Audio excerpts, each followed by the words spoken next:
World Athletics Championships 2025. Noah Lyles, Letsile Tebogo, Andre de Grasse, and Gout Gout safely through the 200m semis. The heats are over, and it's all to play for in the men's 200-meter at Tokyo 25, with the favorites claiming their spots in the semifinals. The race to be named the fastest half-lap runner on the planet is well and truly on. The men's 200-meter is hotting up nicely, with Noah Lyles and Letsile Tebogo cruising through their heats at the 2025 World Athletics Championships on Wednesday, September 17th. Lyles and Tebogo both triumphed in their races, with reigning world champion Lyles setting a time of 19.99 seconds in Heat 4, and Botswana's Olympic champion Tebogo 20.18 in the final heat of the evening. "The body is feeling good and definitely waking up," Lyles said after his heat. "The goal here was to blast through the first 100m, and I got that done. But sterner tests most definitely lie ahead for both, who will be joined in the semifinals by the likes of the USA's Kenny Bednarik, Britain's Arnold Hughes, and Australia's 17-year-old sprint sensation Gout Gout, who brought loud cheers from the crowd after finishing third in his first race in a major international championships. In Heat 1, Alexander Agando came through in first position in 20.10 seconds, ahead of South Africa's Wade van Niekerk, 20.19, the Rio 2016 400-meter Olympic champion and world record holder. Agando has high hopes for these championships, claiming the top step on the podium is his goal. "I'm going for gold and some records that need be broken," he said. Heat 2 saw Zimbabwe's Tapawanash Makarou, 19.91, and the USA's Courtney Lindsay, 19.95. Both dip under the 20-second mark to claim first and second in their heat. Jamaica's Adrian Kerr, 20.13, was third fastest to book his place in the semifinals. Bednarik looked calm and composed as he took the win in his heat in a time of 19.98. After narrowly missing out on the medals with his fourth-place finish in the 100m, the Oklahoma native will be desperate for a place on the podium in the half-lap event. Perhaps the tastiest heat of the night included Lyles, Hughes, and Canada's Andre de Grasse, as well as Liberia's Joseph Fonbula. But if Lyles was feeling any nerves, he didn't show them, as he smiled and stuck his tongue out playfully to the crowd before dominating his race. De Grasse came fourth in the heat, with only the top three qualifying automatically, but his time was fast enough to see him through to the next round. Tebogo was up last, and after a false start that ended his 100m campaign just days earlier, may have been forgiven for feeling a little nervous heading into this race. However, after starting the outside lane, the 22-year-old raced a victory to calm any jitters and keep hopes alive for a second consecutive major championships gold.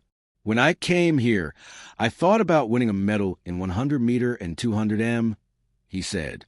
"It didn't happen in the 100m, so now I have to fully focus on 200m. In Heat 5, one of the biggest cheers of the night was reserved for Australia's Gout, the teenage sprint star who has taken the world by storm. And he didn't disappoint in his race, coming home third to claim an automatic spot in the semis. "This is a memorable experience, and I cannot wait for the semifinal," Gout remarked. After competing at the junior level, "The feeling is so different, it's insane. The field is insane. I have got to step up out there and prove myself right. The question now turns to whether he can make it through to a first final and continue to fulfill the enormous potential he has shown in his fledgling career." The Tokyo night air felt alive with energy. A golden shimmer of stadium lights painted the track in brilliance as the crowd roared, waiting for the half-lap spectacle that has so often defined the essence of sprinting greatness. The 200m is more than just a race. It's a canvas where the world's fastest paint their legacies with each stride. And in the preliminary rounds of the 2025 World Athletics Championships, for names carried the crowd's expectations: Noah Lyles, Letsile Tebogo, Andre de Grasse, and the young prodigy Gout Gout. This wasn't just about qualification. It was about statements. Every glance at the scoreboard, every drive phase out of the blocks, every relaxed sprint down the curve whispered promise. Tomorrow will be war. Noah Lyles, the showman still standing tall. Noah Lyles entered the track with the aura of a champion. The American sprinter, already a multiple world champion and Olympic gold medalist, had made the 200m his throne. Tonight, though, he wasn't here to bask in old glories. He was here to send a message, His reign wasn't ending anytime soon. Lyles walked the starting blocks with that familiar bounce, headphones tucked away, eyes gleaming with confidence. The crowd sensed it. They knew he thrived on the big stage, where pressure felt like fuel. When the gun fired, his acceleration wasn't desperate. It was measure-controlled, a master's brushstroke. Around the curve, he flowed, eating up meters with elegance. Down the straight, his arms pumped as if powered by rhythm itself. He crossed the line comfortably, well within himself, yet the time flashed sharp enough to remind the world, I'm still the man to beat.